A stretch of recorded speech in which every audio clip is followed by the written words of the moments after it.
అమ్మా ఏంది ఇక్కడ పడుకున్నావు? ఇదేంది చెప్పులు? ఏమైందమ్మా నీకు? ఎందుకు అలిగావా? ఎవరేమన్నారు నిన్ను? ఏం జరిగింది చెప్పు, నీ బాధ ఏంది చెప్పు. ఎందుకు ఆ కర్ర పట్టుకుంటున్నావు? చీమలు ఉన్నాయి దానికి, కుడతాయి కుడతాయి కుడతాయి. ఎవరా? నేను నీ బిడ్డనమ్మా. నేను బిడ్డ లాంటి వాడిని, నీ బిడ్డ లాంటి వాడిని అమ్మా నేను. ఇలాంటి బాధ నీకు రాకూడదమ్మా. ఏమైంది చెప్పు. ఇక్కడికి వచ్చి భోజనం చేసి 4 రోజులైందా? భోజనం చేయలేదా నువ్వు? ఎందుకు? ఎవరు లేరు, నాన్నోళ్ళందరూ వదిలేసి. నిన్ను వదిలేస్తారా? బిడ్డ వదిలేసి, మనవులు వదిలేసి, తమ్ముడు వదిలేసి, అక్క చెల్లెళ్ళు వదిలేసి. అయినా వాళ్ళ ముడ్డి కిందకి 50 ఏళ్ళు వచ్చేసి, నా ముడ్డి కిందకి 80 ఏళ్ళు వచ్చినాయి. వదిలేసి. అయ్యో, ఇప్పుడు ఏం చేద్దాం అనుకుంటున్నావు మరి? ఇలా అనుకుంటా కూర్చుంటా. ఇలా అనుకుంటా కూర్చుంటావా? నాకు ఆహారం. అదే ఆహారమా? కడుపు నిండిపోద్దా ఇలా కొడితే? అంతే. అమ్మా, నీకెవ్వరు లేకపోయినా నేనున్నానమ్మా. నువ్వెవడు? నీ బిడ్డనమ్మా నేను. నన్ను రేపు చేస్తా, తీసుకెళ్తావా? అమ్మా అలాంటి మాటలు అనకూడదమ్మా. బిడ్డ అన్నప్పుడు అందరూ నన్ను రేపు చేయటానికి ఆలోచిస్తారు. లేదమ్మా, నేను అలాంటి వాడిని కాదమ్మా. నా చుట్టూరు ఎవరిని రానివ్వకుండా నేను ఈ వృక్షాల కిందే కూర్చుంటా. ఈ వృక్షాల కిందే ఎవరన్నా అన్నం పెడితే తింటా. నువ్వు ఇంత అన్నం పెడతావా? పెడతానమ్మా. అంత అన్నం ఏంటమ్మా? కిలో అన్నం పెడతానమ్మా. కిలో అన్నం పెడతా? వద్దు, నాకు కిలో అని నువ్వు మాట్లాడుకో. నాకు ఇంత అన్నం చాలు. 4-5 కూరలు కూడా పెడతానమ్మా. ఏమి వద్దు, ఒక్క కూర చాలు. అమ్మ నిన్ను ఇలా చూస్తుంటే బాధగా ఉందమ్మా నాకు. ఒరే నా కొడుక, ఇలాంటి ఎదవలు చాలా మంది ఏడిసారు. ఎదవలు లేదమ్మా, అందరూ ఏడిసారు ఎదవలు. నా దగ్గరికి వస్తావా, నీకు 1000 ఇస్తాను, నీకు 2000 ఇస్తాను, నా దగ్గర ఉంటావు ఒక నైటు అంటున్నారు. ఒక్కొక్కరిని సీల్ చెప్తాను, అక్కడ గుర్తు తెగిపోతుంది, పులుసు పెట్టేస్తాను, మళ్ళీ కారం ఉప్పు కలిపి అన్నాను. అంతే పారిపోయాడు. నువ్వు నాకు బాబా ఉన్నాడు, ఈ చేతిలో ఈశ్వరుడు పార్వతి ఉన్నాడు, ఈ చేతిలో బాబా ఉన్నాడు. ఒకవేళ చెడుగా ఎవరన్నా ఆలోచించి నీతో మాట్లాడినా సరే నువ్వు వాళ్ళని మంచితనంగా చెప్పాలమ్మా. నేను మంచితనం మాట్లాడిన, అబ్బో మంచితనం పడితే నువ్వు కూడా నాకేం చెప్తావు? నేను నీ తల్లి లాంటిదంటరా. అక్కడ పెడుతున్నాను కదా, నువ్వు ఇంకా నాకెత్తావు. 3 గింజలు కంచాలన్నాలు తినేస్తావు నువ్వు కూడా. నేను తల్లి లాంటి దాన్ని రా అని చెప్పాలి. నువ్వు తల్లి లాంటి దాన్ని చెప్పాను. నా వయసు ఎంత? 80 ఏళ్ళు. 80 ఏళ్ళకి కూడా నన్ను కామంతో చూస్తున్నారంటే నేను ఏమనుకోనా? దేవుడిచ్చిన అందం అమ్మీదో, దేవుడిచ్చిన అందం. దేవుడు ఎంత తప్పు చేశాడు?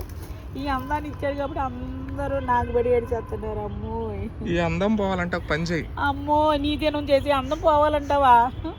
అమ్మ నీ దినం చెయ్యో, నీకు పెళ్ళు పెడకలేవు అంతకి. అమ్మో అమ్మా, నువ్వు కొంచెం కర్రీ బొగ్గులా తయారవు. ఏం చేయాలి? కర్రీ బొగ్గు అందరూ అమ్మలా చూసుకుంటారు నిన్ను. బూడిది పంకునా నీకు కలర్ వచ్చేలేగా? అట్లా కదా, నేను చెప్తాను. మ్యాటర్ ఏంటంటే వేడి వేడి నీళ్లు సల సల సల సల సల కాగుతూ ఉండాలి, బుడకలు వస్తూ ఉండాలి, బుడబుడ అంటుండాలి. ఆ కాలుతున్న నీళ్ళని తీసుకొని ఫస్ట్ చేతుల మీద పోసుకో. చెక్ చేయి చేతులు నల్లగైనయా తెల్లగైనయా అని. తెల్లగైతేనేమో వద్దు. నువ్వు చెప్పి మాటలు కర్ర ఎరిగిపోతుంది. ఏంటి అనుకుంటున్నావు? ఏమి ఎరగనట్టున్నావు. నా అందానికి ఎసెట్ చేసావు. నేను నీకు మంచి చెబుతున్నా. కర్ర కొట్టేసి కర్ర పట్టి నడవడానికి ఏదిరా మూర్ఖుడా?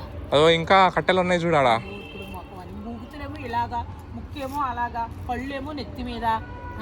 నువ్వు నన్ను అడగటానికి వచ్చి నన్ను మసిబొగ్గులా తయారవ్వమంటావు. నీకు బుద్ధి జ్ఞానం ఓం భీం బిస్. నీకు పెళ్ళి అవ్వకూడదు కాక. అమ్మో నువ్వు ఇలా అనకమ్మో. దండం పెట్టు, మరి దండం పెట్టు, నీకు మళ్ళీ వాపో తీసేస్తాను. అమ్మ నేను చూడమ్మా నీకోసం ఎంత గడ్డ మీద నించోని నీతో నేను మాట్లాడుతున్నాను. నన్ను గుర్తించమ్మా. నువ్వు ఇంత అన్నం పెట్టమ్మా, ఆకలేస్తుంది. దామ్మా, నీకు అన్నం ఏంటమ్మా? బిర్యానీ పెడతారా? నేను రాను, నాకు బిర్యానీ లేవు. తొక్కలో డైలాగ్ నువ్వు మాట్లాడుకో. నాకు కొంచెం అన్నం పెట్టు, పెరుగు పోసి చాలు అంతే. పెరుగు పోసి అన్నం కావాలా? అంతే చాలు. ఆ కొండ దిగు, నేను పోపిస్తాను నీకు పెరుగు. కొండ దిగలేను నాయన, నేను నా వయసు 80 సంవత్సరాలు. ఏం లేదు, అక్కడి నుంచి జారు కిందకి నువ్వే వెళ్ళిపోతావు. అక్కడి నుంచి జారి నీకు పెళ్లి పెడకలు అవ్వకూడదు అని చెప్పాను. అక్కడి నుంచి జారిన అనుకో, బుర్రని పోయి వాడి నుంచి ఉంటావు. నీకు పెళ్లి పెడకలు అవ్వకూడదు అని చెప్తాను. అమ్మా అలా అనకూడదమ్మా, వయసు పిల్లోడిని ఆశీర్వదించాలి. నాయన నువ్వు బాగుపడాల. అయ్యా అక్కడ ఏదో ఉంది, అక్కడ ఏదో ఉంది. లేదు నిజం చూడు, అదిగో చూడు. చూపించి ఎక్కడ ఏముందో. ఇక్కడ నేను 20 ఏళ్ళ నుంచి ఉంటున్నాను ఈ రాయి మీద. నాకు ఎవ్వరు ఏ హాని లేదు. ఈ వాళ్ళు వచ్చేసి ఏదో ఉన్నదంటే నేను నమ్మేస్తానా? సరే దానికి పెరుగు పోసి అన్నం పెట్టేస్తుందా? నాకు ప్యాకెట్ కట్టితే నాయన నేను కిందకి దిగను. ప్యాకెట్ కట్టి తేవాలనా? మరి ఓ నీ తెలివి మామూలు తెలివి కాదుగా అమ్మో. నువ్వు ఇంత ముద్దు పెట్టడానికి మామూలు తెలివి కాదు అంటున్నావు ఏంటి? ఇంకో సెల్ తెస్తున్నావేంటి? ఫోన్ వస్తుందమ్మా. ఎవరు లవరా? ఏంటమ్మా ఎప్పుడు ఇవే మాటలు అమ్మ? నీకు మంచి మాటలు రావా అమ్మా నీకు? అసలు పో, నీకు అన్నం పెట్టను ఏం పెట్టను. అసలు నీకు మంచిగా అన్నం పెడదాం, తల్లిలా చూసుకుందాం అని నేను ఇక్కడికి వచ్చా. పొలాలు తెస్తారు, అన్నం తెస్తారు, అన్ని తెస్తారు. ఇవాళ ఇంకా రాలేదు పొద్దుటే అని ఎవరొకరు తెచ్చిస్తాను. ఎవరు తెచ్చు మళ్ళీ ఇలా బతుకుతున్నాను. అక్కడ గేట్ దగ్గర నించుంటా నేను, ఎవరిని రానియను. సరే రాని. ఈశ్వరుడు ప్రదక్షిణ అయిపోతాడు ఇక్కడ. అమ్మ నీకు ఏం కావాలని అడుగుతాడు, నాకు పలానది కావాలంటే ఇచ్చేస్తాడు. మళ్ళీ ఇక్కడ బాబా ప్రదక్షిణ అవుతాడు, అమ్మ ఏం కావాలి అని అడుగుతాడు. నాకు పండు పొలాలు అంటారు, పండు తేగలు రెయ్యలు రేకాయలు అంటారు. అన్ని ఇచ్చేస్తాడు. ఏ నీరసం వచ్చిందా కింద పెట్టేసయ్యా? దేవుళ్ళు ప్రత్యక్షం అవుతున్నారా? దేవుడు ప్రదక్షిణ అవడం వల్ల నేను 20 ఏళ్ళ నుంచి ఇక్కడ ఉంటున్నాను. అసలు నేను నమ్మనమ్మా ఆ మాటని. నమ్మకపోతే దొబ్బే అమ్మ. అసలు నేను నమ్మను. నా ప్రజలు నా బిడ్డలు అందరూ వస్తారు, నువ్వు దొబ్బే. ఎవరు వస్తారు ఈ అడవిలోకి? ఈ అడవిలోకి ఎవరు రారమ్మా, భయపడతారు. అమ్మా ఆకలేస్తుంది. నీతో మాట్లాడి నాకు ఆకలేస్తుందమ్మా, కొంచెం అన్నం పెట్టమ్మా.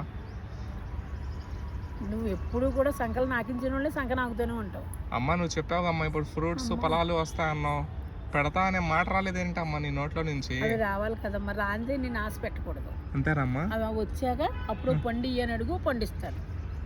అబ్బా ఆ మాట చాలమ్మా, ఆ మాట నాకు నచ్చింది.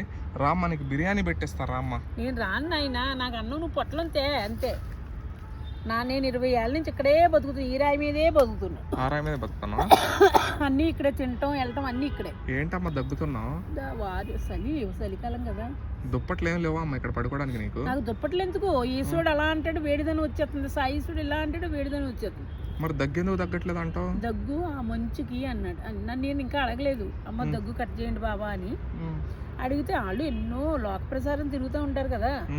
నేను అడిగితే ఆయన వరం ఇస్తాడు. అవునా? అడుగు మరి ఒకసారి చూద్దాం, దగ్గు పోయిద్దేమో. నాకు చూడాలని ఉంది, ఒకసారి అడుగమ్మా. చూడాలని ఉంది, అడుగమ్మా.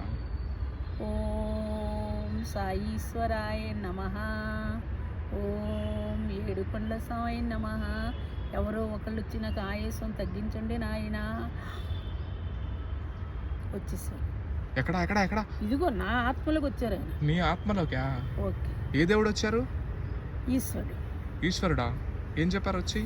అమ్మ నీకు దగ్గేమీ రాదు, ఆయాసం రాదు అన్నారు. నువ్వు ఇంటికి వెళ్ళే లోపల నీకు ఏది ఉండదు అన్నారు. ఇల్లుందా నీకు?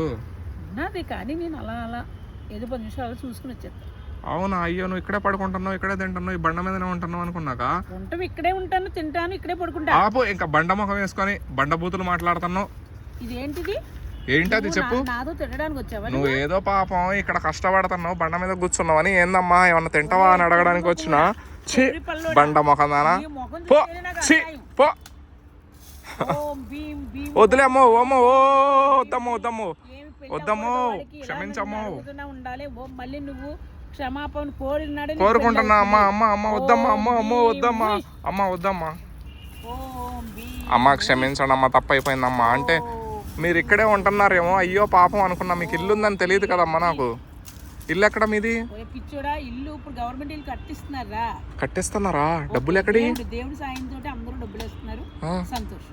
ఎంత డబ్బులు ఉన్నాయా? 2 లక్షలు ఉన్నాయా? 2,50,000 గవర్నమెంట్ పెట్టుకుంటుంది, 3 లక్షలు నేను పెట్టుకోవాలి. నీకు ఒక్కదానికి పెట్టుకుంటుందా గవర్నమెంట్? నాకు కాదు, అందరికీ లేదు అన్న వాళ్ళకి. నాకు అందరూ అభిమానులు. ఇప్పుడు అందరూ వేస్తున్నారు. రాజుల ఫ్రెండ్లు వాడు అందరూ కూడా వేస్తున్నారు. 2 నెలలకు సరిపడి 6 నెలలకు సరిపడి సరుకులు ఇప్పించారు. మళ్ళీ సంక్రాంతికి సరుకులు ఇప్పించారు. 5,000 చీరలు పెట్టారు, 2 చీరలు, ప్లేట్లు షార్ట్లు పెట్టారు, ఏంటి డిన్నర్ ప్లేట్లు పెట్టారు, అన్ని పెట్టారు. వాళ్ళు చల్లగా ఉండాలని దీవించారు. వాళ్ళు వస్తారంట మళ్ళీ. నీకేం ఇబ్బందులు లేవు ఇప్పుడు? నాకు ఇబ్బందులు అంతా బానే ఉంది. ఇల్లు కట్టున్నాడు కూడా, గృహప్రవేశం నుంచి కూడా ఖర్చులు మేము పెట్టుకుంటాం వస్తాను అంటే సరదాగా ఎంజాయ్ చేయడానికి బండ మీదకి వచ్చినాం. మళ్ళీ ఫ్రిడ్జ్ కూడా ఇప్పించాను అన్నారు. ఫ్రిడ్జ్ కూడా వస్తుందా? వెళ్ళాలి అక్కడికి, సౌకర్యంలో. నీ మొహం చూసి ఏం లేదేమో సహాయం చేద్దామని నేను వచ్చా. నీకు అన్ని ఉన్నాయి, అయితే వెళ్తున్నాలే నేను. ఇంకా ఉన్నాయి నీకు లక్షల డబ్బులు వస్తున్నాయి, అన్ని వస్తున్నాయి. ఇంకా చాలు. ఇంకా నేనేదో నువ్వు లేని దానివి ఏదో బండ మీద కూర్చున్నావు, అన్నం పెట్టేద్దామని నేను వచ్చా. ఏమోనమ్ము జాతకం చెప్పు. నువ్వు 1 లక్ష చేతి కింద అన్ని మింగేస్తున్నావు కదా. ఎవరమ్మా మింగేస్తుంది? అదిగో చేతులు జాతకం చెప్పేశారు అవి నీ చెప్పే జాతకాలన్నీ దొంగ జాతకాలు, నాకు అర్థమైంది. పో నువ్వు నువ్వు ఈ రాయి మీద ఏదో పాపం ఏమి లేని దానివని నేను వచ్చా. పో ఓం భీం దొంగదాని నువ్వు. ఓం భీం బిస్ నడు